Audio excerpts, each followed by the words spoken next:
Good afternoon and welcome to this week's edition of Chapman News. I'm Kiana Favela. And I'm Luca Evans. We begin today with news out of the Supreme Court on the issue of abortion. In a ruling issued just this morning, the court will allow challenges to the new controversial Texas abortion law that bans most abortions after a fetal heartbeat is detected. That can be as early as 6 weeks before some women even know they are pregnant. The Texas law also allows private citizens to sue doctors who provide abortions. The ruling today allows abortion providers to sue Texas state officials in federal court. While allowing challenges to the law, the Supreme Court justices are allowing it to stay in effect for the time being.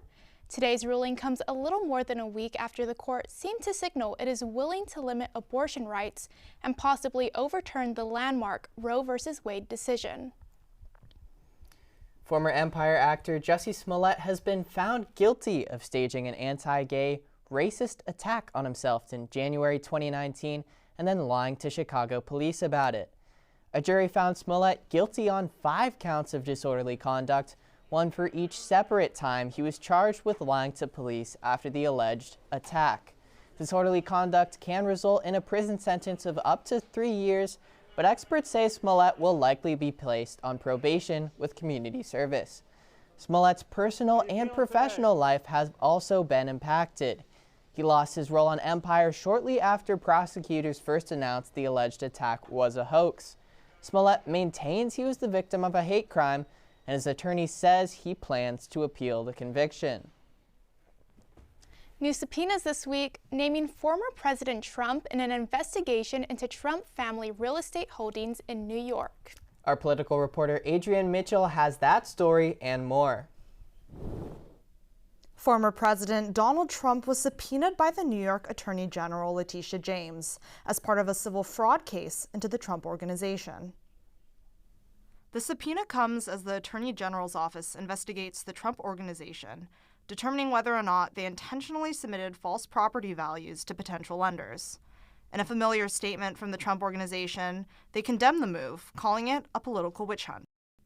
The statement continues to question the political motives of James as well, saying, "New York is being overrun by violence. Children are being shot in Times Square. Arsonists are setting Christmas decorations ablaze, and homelessness is through the roof. Yet the only focus of the New York AG is to investigate Trump, all for her own political ambitions as she attempts to run for governor." James, who announced a run for governor in October, said just hours after the subpoena that she would instead seek re-election as state attorney general. Trump's lawyer, Ronald Fischetti, told CNN this week they plan to file a motion to overturn the subpoena. It's important to remember that the subpoena comes as part of a civil inquiry, meaning that if the Attorney General's office finds evidence of wrongdoing, they cannot file criminal charges. But Trump isn't the only one contesting a subpoena. This week, another close Trump associate took a different measure to challenge the January 6th House committee. Former Trump Chief of Staff Mark Meadows sued House Leader Nancy Pelosi this week in an attempt to block a subpoena by the January 6th committee. The lawsuit comes just hours after the House announced they would proceed with measures holding Meadows in criminal contempt after he refused to meet with investigators earlier this week. Meadows originally cooperated with investigators, even submitted important documents, but later reversed his decision the same day his memoir, The Chief's Chief, was released, outlining intimate details on the insurrection and the former president, including his bout with COVID. Going forward, Adam Schiff predicts the book release will benefit the committee, waiving any claim to privilege Meadows may have. Apparently, Mr. Meadows believes that he can write about things in his book. He can write about conversations with the president about January 6th, but somehow he can't tell Congress about them. That's just not going to hold up with us, and we don't expect it would hold up with the Justice Department either. In other news, prices for consumer goods such as housing and food are up over 6% from a year ago, the highest inflation rate in 39 years. The Labor Department reported prices rising 0.8% from October to November, a substantial increase, though slightly less than the 0.9% increase from September to October. As we know, politics doesn't take a break for the holidays. Fortunately for us here at Chapman News, we do. For the last political update of the year, I'm Adrienne Mitchell. It's been almost 4 months since the Taliban took control of Afghanistan. Scores of Afghanis fled the country, and many are now settling into a new life here in Southern California. Our Jared Formanek introduces us to one refugee who has made it his goal to help others find a better life.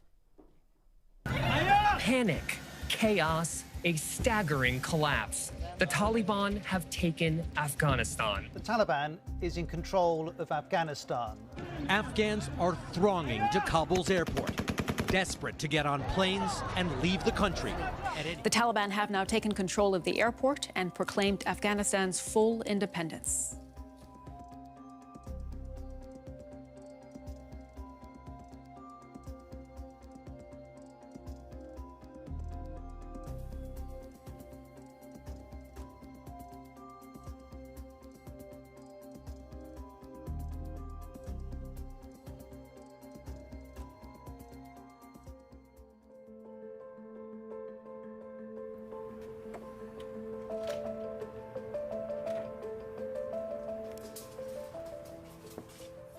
My name is Mahmoud Umaid.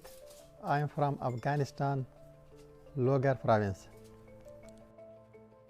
I have been living in the United States from 2013. I was working with the U.S. government in Afghanistan.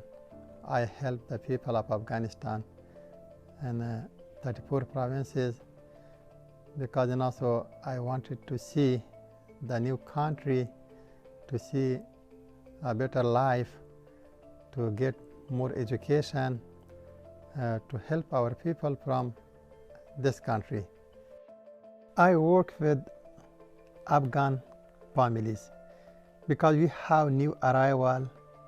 I work how to support the new family. They are coming every day from 8 different bases of the United States. As you know, we have more than 100,000 Afghan family they evacuated from Afghanistan. Now my job is also how to support this family resettlement here in Los Angeles. When the family are coming here, they know everything is new. They start the life from the chapter 1, from beginning. But the start of the life and also start with the encourage, with hope, with motivation, with support, with a good idea. This can create a positive mentality, a positive idea into the refugee family.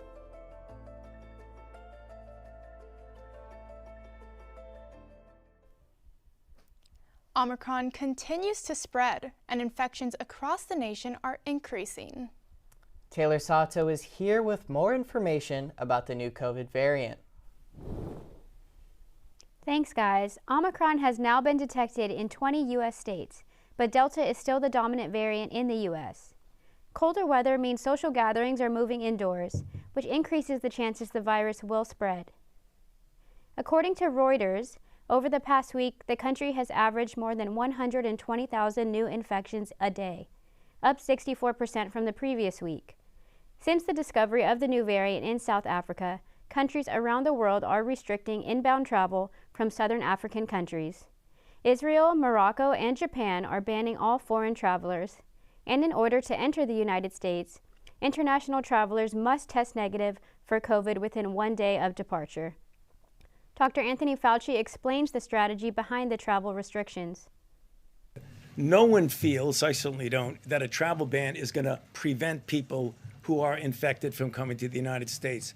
But we needed to buy some time to be able to prepare. So we look at this as a temporary measure.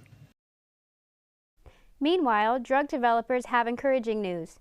2 new COVID-19 pills are expected to be authorized by the Food and Drug Administration. A pill made by Merck and Ridgeback Biotherapeutics has been shown to reduce the risk of hospitalization and death from COVID-19 by 30% if it is taken within 5 days of the onset of symptoms. Another pill developed by Pfizer also showed in early tests to be 85% effective when taken within 5 days of onset symptoms. The FDA recommends Merck's treatment be approved for people with COVID who are at high risk of becoming severely ill or have medical conditions such as obesity, diabetes, and heart disease. The The treatment is 40 pills taken over a period of 5 days. The pills could be authorized by the FDA before the year's end. Also, the CDC now recommends Pfizer booster shots for Americans as young as 16. With your COVID report, I'm Taylor Sato. It's Christmas time, and I'm so glad my family got their tree up and ready to go. How? I'm hearing the price of Christmas trees is just going up way high nowadays. Should have clarified. It's a fake tree. Oh, see, that makes sense. Well, our Peyton Bell is live at a local tree farm to take a look at just how outrageously priced those real trees are. There aren't a lot of people here right now, but that's expected to pick up over the weekend. And shoppers may be surprised by the price of Christmas trees when they get here. When you go shopping for a tree, you may find that they are smaller and more expensive. Workers here at Tanaka Farm say larger trees are in short supply this year due to ongoing drought and increased wildfires. In years past, we've definitely had really tall trees, sometimes even up to like 14 feet. This year, the tallest that we had was maybe an 11. This 5.5-foot noble costs more than $150. So some people are finding a cheaper version, an artificial tree. Well, it's a lot easier, and I can keep it from year to year. The trees go up a lot every year, and it's just a lot easier to do that. The average Christmas tree takes about 12 years to grow, and if we go back 12 years to 2009, the U.S. was in a recession. Many tree growers went out of business, and customers are still feeling the impact a dozen years later. Tree farmers are also having to pay more to ship trees to other parts of the country, and just like the trees, long-haul truckers are in short supply. Farmers and tree lot organizers suggest shopping now as supply will go down and prices will go up. I'm Peyton Bell, live at Tanaka Tree Farms here in Irvine, reporting live for Chapman News. While the holiday season is a time for everyone to come together and be with their families, it is also a time where a lot of crimes happen as well.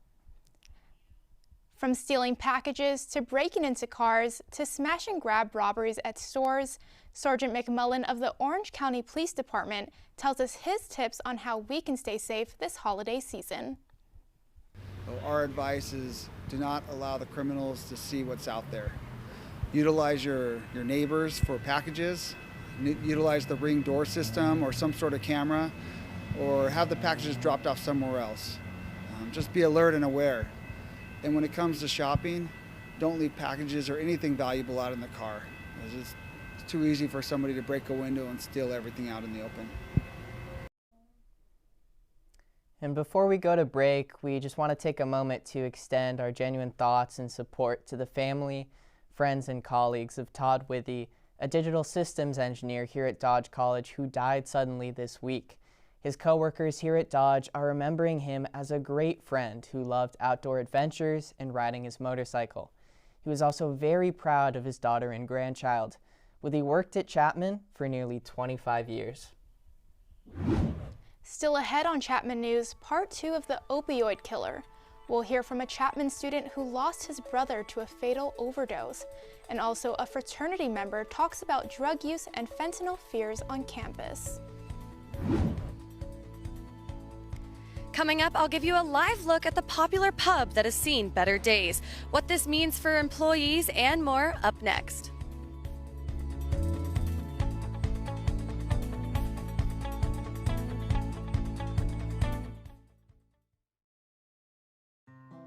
Okay, Daddy, Dr. Elmo says you're healthy. Oh, well, thank you. Our children and families want us to be healthy. That's why I and lots of other grown-ups got the COVID-19 vaccine, so we can stay healthy and get back to the moments we miss, like seeing our friends and family. Here you go, Daddy. For a healthy checkup, a sticker. Oh, thanks, son. With free COVID-19 vaccines, sunnier days are ahead. Visit getvaccineanswers.org. Part 2 of the Opioid Killer is here. As we told you last week, according to a 2020 federal government report, fentanyl was responsible for more than half of all drug-related deaths in California.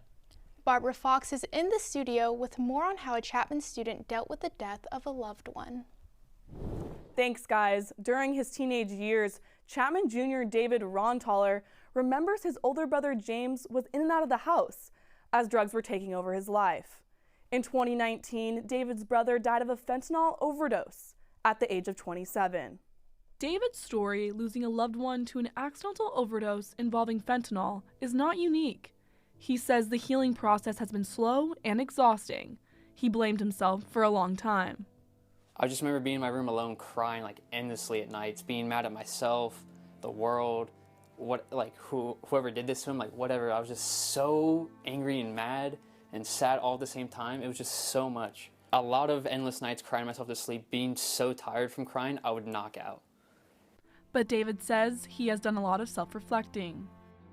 In the end, I know two things. I know he loved me, and I know he would want me to keep going. So that's what I do now. I try to take everything he taught me at such a young age and just try to keep propelling myself forward, to keep doing what I want to do. As loved ones try to live with these tragedies, the fentanyl problem is only getting worse. Dr. Wilson Compton, the deputy director at the National Institute on Drug Abuse, says he has been seeing an increase in fentanyl availability in the western U.S. For those in California, in Arizona, in Nevada, in the western parts of the country, there was not as much fentanyl until the last year or two. There was some. It is not a brand new substance in those parts of the country. But the prevalence in what had been previously heroin markets has shifted dramatically in the last year or two. Shifting over to college campuses, we all know some students experiment with drugs, especially since in-person events are back on, meaning more partying. A fraternity member who didn't want to appear on camera says he witnessed many people using cocaine, Adderall, and psychedelic drugs at a fall formal this year. The student says if drug use is inevitable, the fraternity wants students to stay safe. The chapter has discussed using a portion of our money that comes from our dues to put aside towards drug testing kits. The testing strips are what we were talking about more specifically, but in our first aid kits, we have talked about having the Narcan and things to be able to administer if things were to happen. Fentanyl testing strips are easily obtainable. Amazon sells them for $1 a piece, but they're not without controversy. According to the FDA, they're only supposed to be used to test urine for the presence of the drug. And Dr. Compton says there's not enough research yet to know if the strips can accurately detect for fentanyl. They were not developed with a direct expectation that they would be used for drug checking. One of the specific issues is it cross-reacts with methamphetamine. So if somebody is checking a methamphetamine product, they need to dilute it in a significant amount of water so that they're able to check for fentanyl. So there are some ways that people are learning how to use these or trying to use them when they may be incorrect and not providing accurate information. A nasal spray called naloxone, also known as Narcan, can treat a narcotic overdose. But Dr. Compton says even though it may save a life, it won't fix the problem. Saving a life is not enough to help people turn their lives around and avoid these behaviors and really be able to put drugs behind them and move forward in the rest of their lives. David wants people to know the fentanyl crisis needs to be taken seriously. Drugs can be fun, but in the end, you don't know what's gonna happen. You think it's all fun and games until you get messed up, and then you could end up dying or in the ER or whatever. Drug overdoses in the U.S. have resulted in over 100,000 deaths so far in 2021. That's the highest it has ever been. These numbers indicate that substance abuse affects so many families all over the U.S. And now we know a bit more about the personal stories of loss behind the numbers. I want to personally thank David for having the courage to share his family's story with us. Now back to you at the news desk. A father and son have been arrested on suspicion of starting the Caldor Fire in California. David Scott Smith and his son Travis Shane Smith are accused of reckless arson but have not been officially charged yet. The Caldor Fire is the 15th largest wildfire in California history. It burned nearly 222,000 acres over the course of 2 months, destroying over 1,000 buildings and forcing 50,000 people to evacuate. The father and son deny starting the fire. They are currently at the El Dorado County Jail with a $1 million bail each. And you may have hung out there. It's a Thursday night ritual for a lot of Chapman students. We're talking, of course, about Paul's Cocktails. It has recently suffered a fire, but now the community is hoping to rebuild. Anna Montemore is there live to tell us more about the situation. Yes, I am here in the heart of Orange in front of Paul's Cocktails, where they recently have been shut down due to a fire that happened about 2 weeks ago.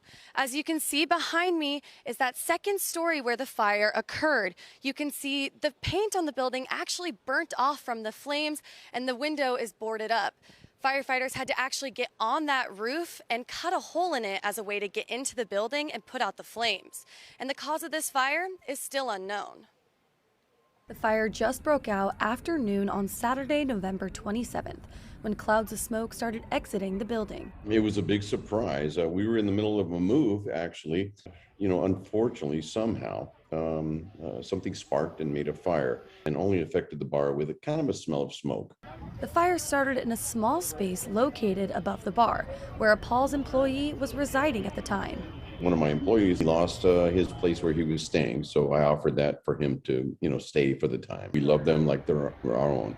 Firefighters responded and the fire was quickly put out before it could spread to the bar and other nearby businesses. We're so lucky to have been survived that and no one got hurt. But the damage left the resident there without a home and the employees without a job. But it's not just the owner and employees that are disappointed by the closure of the bar. It's a popular spot for Chapman students.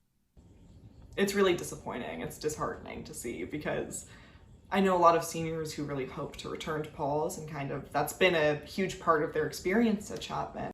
Owner Michael Schmidt says he has really seen the community step up and come together to help them. We were both born and raised in Orange, and it's an amazing community. We're very, very lucky. But we'll be back and we'll be stronger. Stronger than ever. And excited to see everybody. I miss everybody. And when will they get to see their customers again? Well, I talked to the owner, and they're hoping to get things up and running within the next 2 weeks. That is while investigators try to figure out what was the cause of this fire. Live in Orange for Chapman News, I'm Anna Montemore. If you'd like to help Paul's, there will be a fundraiser this month on the 23rd here at Fast OC here in Orange. And a GoFundMe has been created to help the employee and resident of the building as well. The holidays are right around the corner, meaning many of you are traveling home for the holidays. Man, I know I'm traveling back home to the Bay Area. I just cannot wait to spend some time with family there. I'm traveling back home to Hawaii, and I'm just as excited. Jack Hole joins us with what to expect weather-wise as we travel home next week.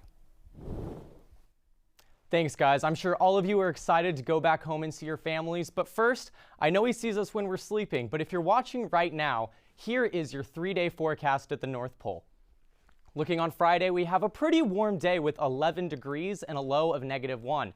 Going into the weekend, though, we're going to see a slight decline as we go from 7 on Saturday, and finally on Sunday, we're going to have -5 degrees and a low of -17.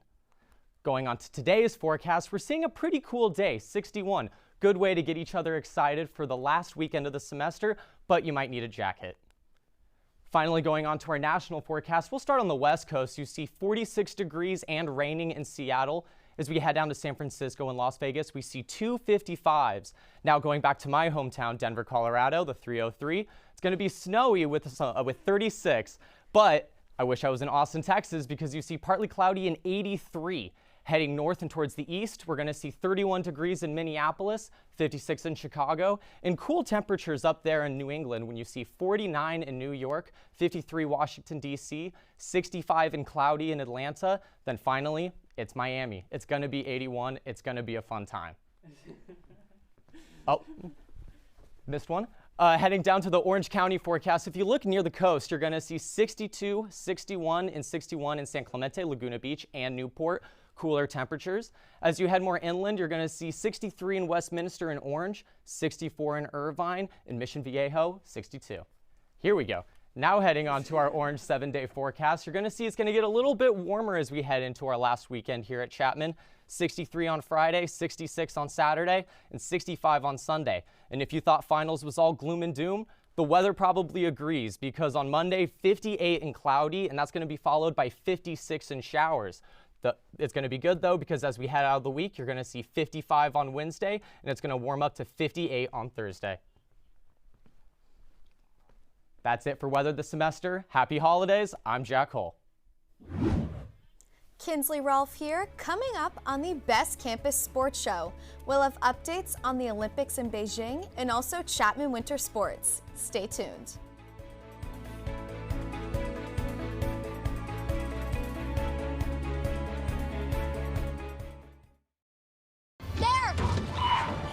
What do we do? You may not be able to plan ahead for a ghost encounter.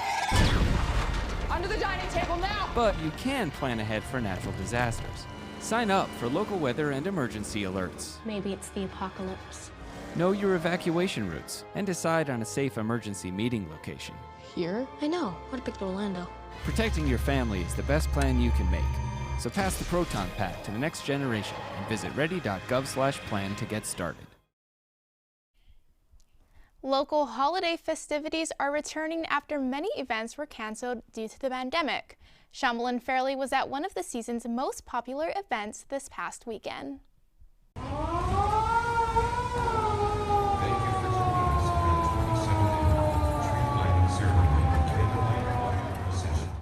I'm here at the annual Christmas tree lighting ceremony in the Orange Plaza, where thousands of people have come to visit to spread holiday cheer, and lots of local businesses have also set up booths.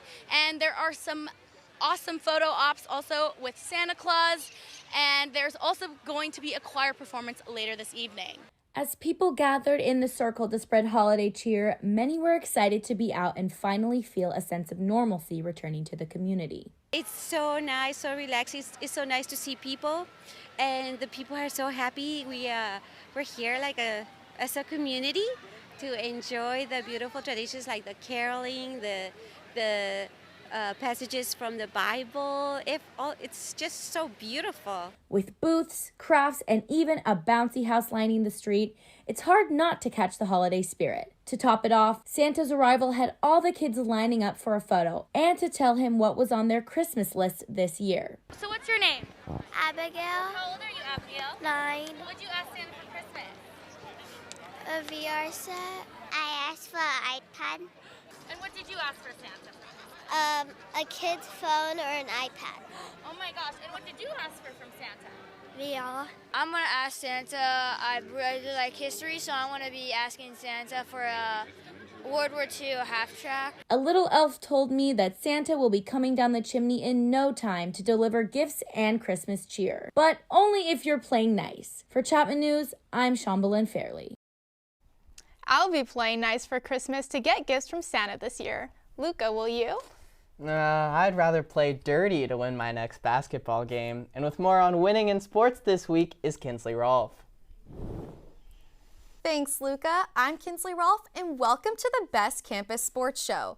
In sports, I usually talk about competitive athletes winning. But what about our competitive artists? That is how Logan Edra, otherwise known as Logist, describes herself. She competed in the Red Bull BC1 World Final, the most prestigious one-on-one breakdancing competition in the world in November. She beat out the other 15 female competitors to be crowned the B-Girl champion. Edra is a California native and is the youngest person to ever win the competition.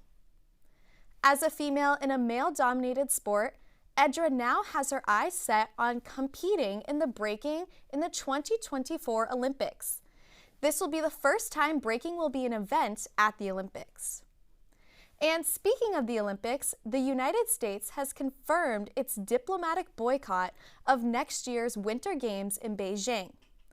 The White House says no official delegation will be sent to the Games. The diplomatic boycott is a response to China's poor human rights record. The boycott has bipartisan support from both Democrats and Republicans. Australia has also now joined the U.S. with this boycott. The decision has been heavily criticized by Beijing officials, with the spokesperson of the Chinese mission to the UN saying, "The UN The U.S. just wants to politicize sports, create division, and provoke confrontation. It is important to note that despite this diplomatic boycott, U.S. athletes will still compete in the games. And now, moving on to Chapman sports updates. Women's basketball is starting off this season on fire. They had 2 wins last week, beating Caltech 62-52. And they pulled off a close game against Cal Lutheran, winning 62-59. Senior Brittany McPherson dominated these games on defense, earning her the title of SCIAC Defensive Athlete of the Week.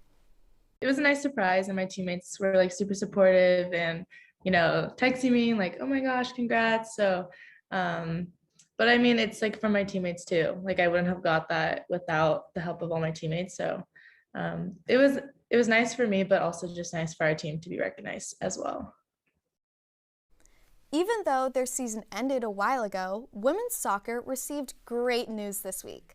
3 seniors on the team, Kelsey Bland, Riley Pigeon, and Jessie Rue, were all awarded all-region honors. This was not only the first time in their athletic careers, but also the first time Chapman players have been named to all-region since 2012. Way to go, Panthers!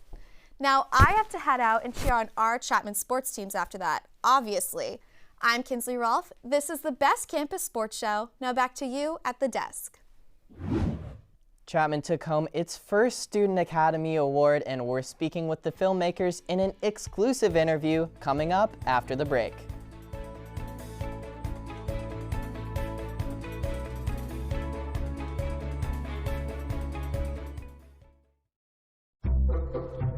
They call me Maxie, but I prefer tripod. I was your above-average 4-legged homie, and then wham, bam, minivan. Some people pity me. Now that's lame. I still run, fetch, and swim. And the ladies love me. I'm the ultimate wingman. Just don't ask me to high five.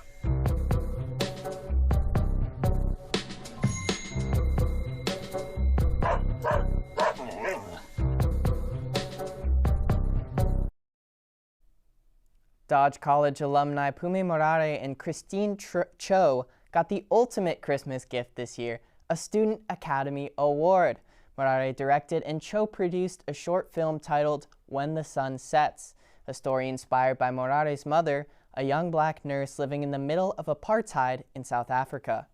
The film focuses on a moment where Morare's mother sees her brother taken in a police van and chases it down, a story that Morare calls haunting. Here's the trailer of Morare's award winner.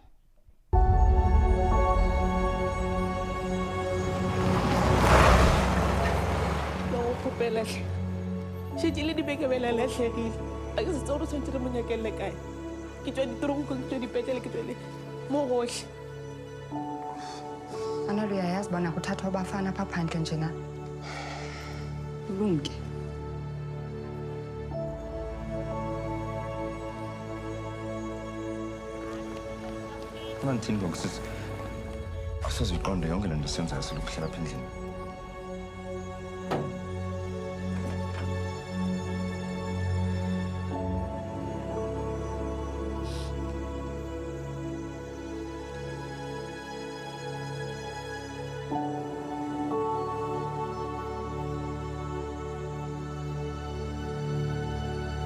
We're here with the 2 brilliant minds behind Where the Sun Sets, director Pume Morare and producer Christine Cho. First of all, guys, how does it feel just to be winners of a Student Academy Award?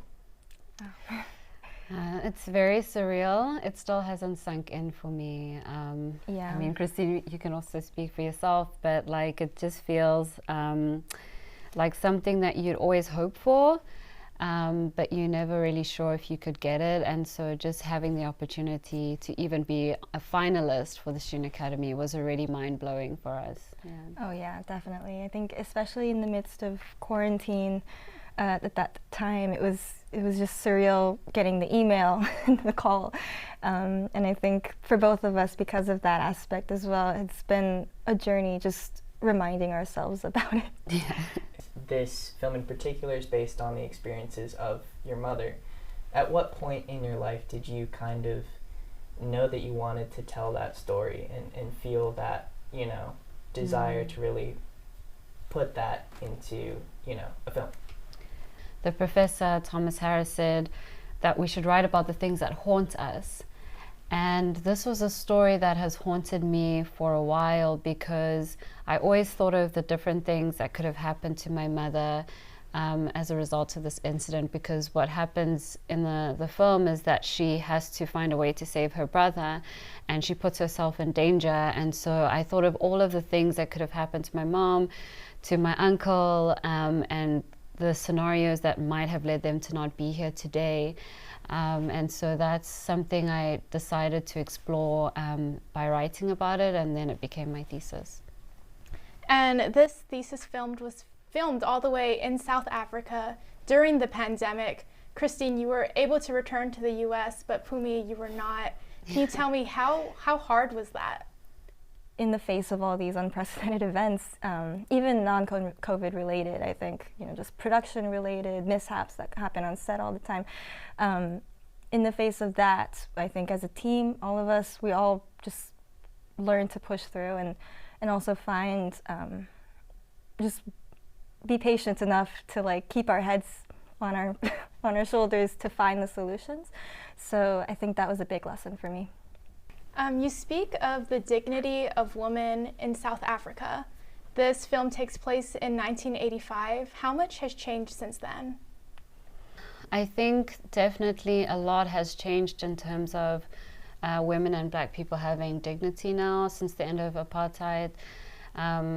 Also, you know, Indigenous and Black people being able to participate in the economy, that's definitely changed, but we still have a lot of remnants of the past that affect us present day. There's still a lot of inequality, and that's because of the legacy of apartheid and the way it created those wealth gaps. Yeah. And Pumi, was such kind of a personal film, I'm sure, you know, you might have done a lot of exploration of your own kind of identity and self, you know, reflection along pre-production and production and that kind of thing, you know? Yeah, definitely. I definitely think that the protagonist's journey is something I was going through, because the way I sum up her journey is she basically learns to find her voice in the film. And I was going through a time in my life where I was kind of nervous to fully express myself and express my voice as an artist, as a person, as a woman of color. And I found that by creating this journey for my character, I asked myself, well, if she can do it, why can't I do it? So it also encouraged me in a way. Do you have any advice, you know, after going through this process, start to, well, kind of finish, you know, you still got, but any advice for them for going into their own journeys? Yeah, I would say that they should have the courage to do what they really believe in, what's on their hearts, and not be afraid of the obstacles that will come. And also, you know, one of my friends used to tell me that you should pursue your dreams and passions as if you'll never fail. And you definitely will fail, but it's about pursuing them relentlessly as if you won't, and then when it does happen, pick yourself up and keep going. Yeah, just in general, believing in yourself and trusting in yourself enough to keep pushing forward, and then tapping into that relentlessness. I just want to say thank you to Pumi and Christine for coming here today and talking to us about their film, and also just obviously a big congratulations to you both. It's now up for an actual Academy Award, so make sure you all check out the film When the Sun Sets. Dodge College is proud to be a part of the journey behind this inspiring film. For more on movies and the entertainment world, we have Tiffany Chen. What's up, guys? It's time for another segment of Tiffany Talks Hollywood, where I share the latest entertainment news with you. I cannot be more hyped about the headlines this week. Ye and Drake made history last night as they joined forces at the Donda benefit concert to free Larry Hoover, a Chicago gang leader who is currently serving 6 life sentences. Both rappers performed old and new hits including Wants and Needs, Gold Digger, and Hurricane, with Drake performing God's Plan as his last song. Hoover was sentenced to 200 years in prison in 1973, but he has renounced gangs and encouraged education for inmates. Ye has been campaigning for clemency for Hoover.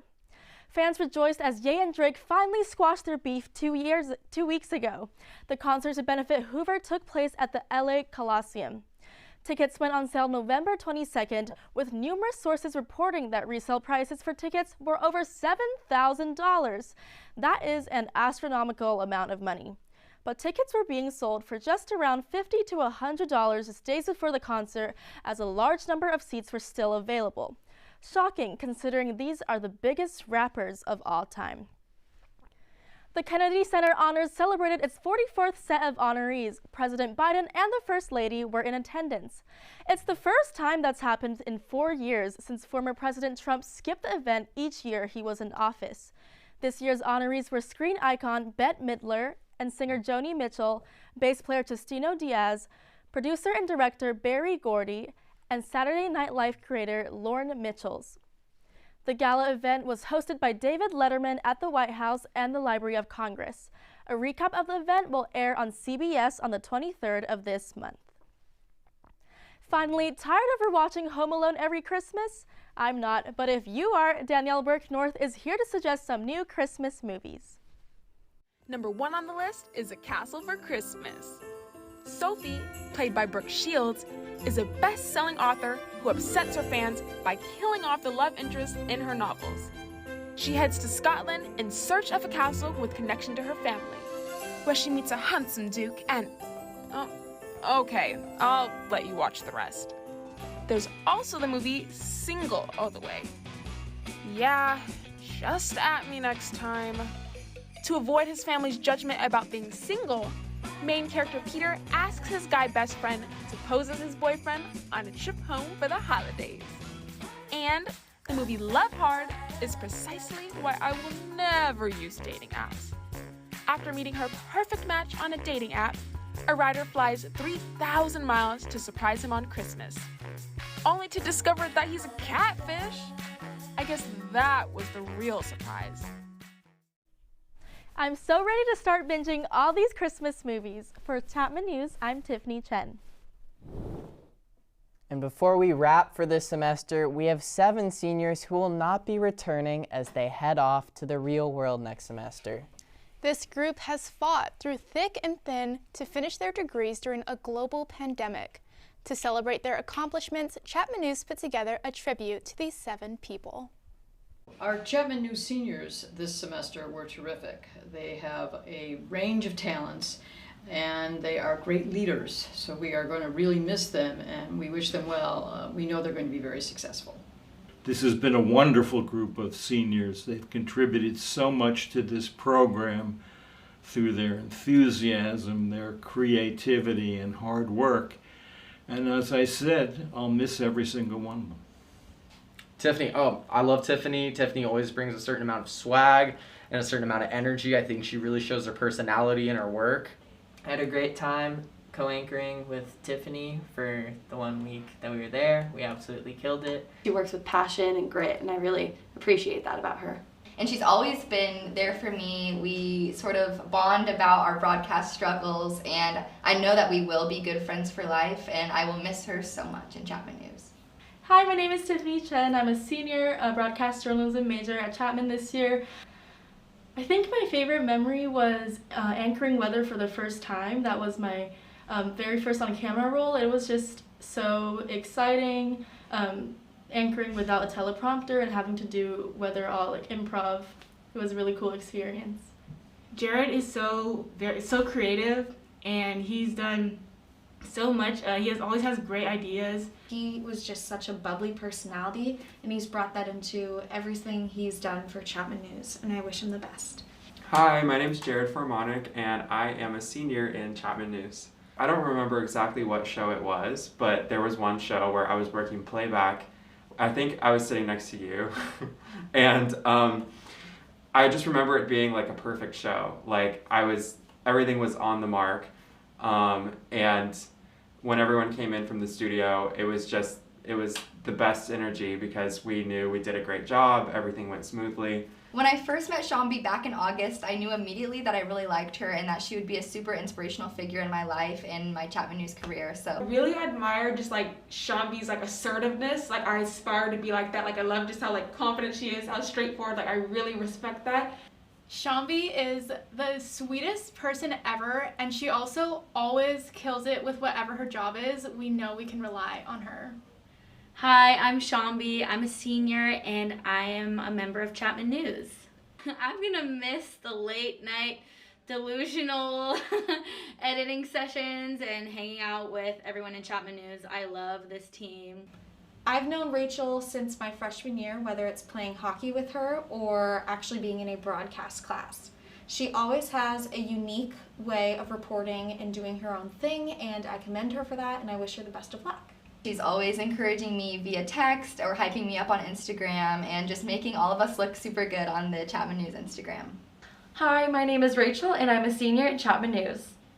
I'm gonna miss like the teamwork aspect. I used to play on a hockey team, and so I just love that team atmosphere of being able to work with my teammates and classmates, and doing the live shows was always so much fun.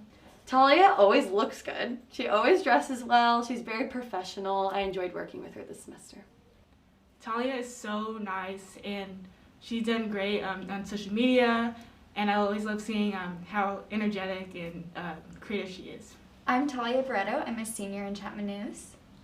My favorite memory in Chapman News is just getting along with the crew really well and just hanging out every single day on Thursdays. And then I also love breakfast on Friday mornings.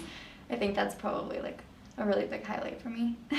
Gracie is so fun. I remember also one time when I had a really bad migraine and she like went to work for me, like was so helpful, and I will always appreciate that. Gracie is another person who I think has also really good energy and just really is so upbeat, and it's very, it just radiates to other people. Hi, I'm Gracie Shafkit and I'm a senior this semester. I'm definitely gonna miss all the people, and everybody's just such a good team. We all work together really well and everyone's so fun, so positive, and even though we have to do 3 hours on a Thursday night and come early on Friday mornings, everyone's always in a good mood and super fun to be around. I love AJ. He is an impeccable singer, impeccable dancer, all-around multi-talented cat dad. AJ has been like my confidant like this last year. If you look up the definition of a good person in the dictionary, that is AJ Keenan. AJ is literally my right-hand man. He's just generally helpful for everything, He's the guy you go to when there's issues on audio, video. AJ was the very first friend I made at Chapman, and I'm so happy that we have gotten to stay friends all these years. I text him constantly for dumb questions and he always answers, and he never makes you feel bad for asking things and asking for help. I've learned a lot from him. I'm AJ Keenan. I am the senior executive producer of Chapman News, and this is my 7th semester working with the class. When I came here, I wasn't terribly confident in what I could do, and just the sheer amount of support I've gotten, it got me in front of the camera twice. That's something. The people and the confidence and the love and support they've given me over the years, I'm gonna miss that. And for the last time, I'm Rachel King for Chapman News. Signing off for the last time for Chapman News, I'm Talia Barretto. For Chapman News, I'm Jared Formanek. For Chapman News, this is Tiffany Chen. I'll miss you guys so much, but you'll definitely see me on camera again. For Chapman News, I'm Shambhalin Fairley. This is Gracie Shafkit for Chapman News. For the last time,